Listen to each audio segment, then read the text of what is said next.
If an advertisement is to persuade someone to do something, then it is essential that strong words are used and a positive tone is created. One trick to make the point of view in an advertisement sound stronger is by increasing the modality of the text. Think about the two advertisements for the BAMWOW 2000 that you just looked at. It was really clear which was the most effective and the most persuasive. When you look closely at the text, you notice that when you increase the modality, the persuasiveness increases. Which one was less persuasive? The one on the left was definitely less persuasive. It made me not want to buy the product at all. And the one on the right was definitely more persuasive. So what words were used that made them more or less persuasive? Let's read the first statements. The first one on the left says the BAMWOW 2000 is possibly new, while the one on the right said it's absolutely the newest. What would you rather have? So what other words are there in the one on the left that are not very persuasive? How about could, supposedly, should, might, doubtful, may, and soon? All of these words aren't strong words that give us certainty. So what words does the one on the right have that makes it more persuasive? There is must, positively, certainly, and definitely. These words all offer us certainty that the product will be good and will persuade us to buy it. What we have just talked about is modality. So modality provides information about the degree of certainty involved in an action, such as buying the BAMWOW 2000. For example, if you are wondering how likely something is, you could say that it is slightly likely or definitely likely. So high modality shows a high degree of certainty, and low modality shows a low degree of certainty. The middle column shows words of medium modality that offer a reasonable amount of certainty. Let's face it, do you want your superheroes to say, "It is doubtful that I can help you. I may be able to save the day and possibly I can rescue you, but I'm not sure"?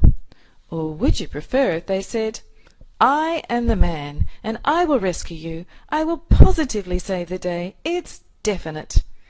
It's the same with advertising. We feel much more confident if an ad uses high modality words that have a lot of certainty.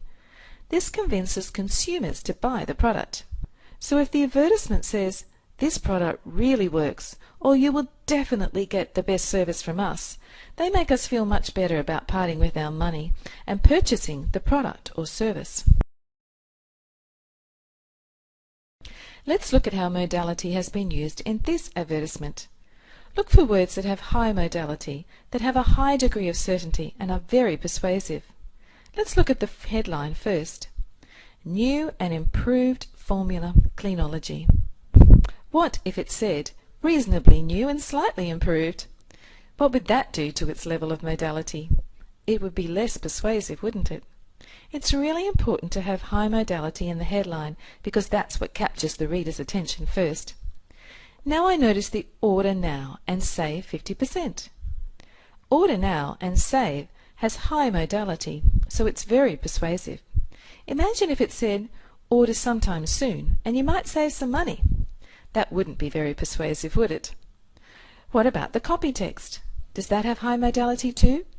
Scientifically made from secret Amazonian ingredients. Dermatologist recommended. No face wash works faster, and no acne care kit soothes skin better. Use the kit just once a day and see results. Guaranteed. The last word has high modality. Guaranteed. You can't get much more certain than that. Other high modality words that make the copy text persuasive are recommended. No face wash works better. No acne care kit soothes skin better. Now pause the presentation and complete the activities on modality in your student guide. Now let's look at narrative voice. Do you remember what narrative voice is? It is the voice of the character or narrator telling the story. Narrative voice can be given in either first person, second person, or third person. These are the different point of views that a story can be told from. First person point of view uses words like I, we, me, and us to tell the story. It is giving the point of view of the author, who is directly involved. Second person point of view uses words like you, your, and yours to address the reader. This is very commonly used in advertising. Third person point of view uses words like he, she, they, or it, and it is given from an outside narrator's point of view. Let's look at some statements and see if we can decide what narrative voice they are using. We think the BAMWOW 2000 is the best product on the market. Do you think that it is first, second, or third person narrative voice?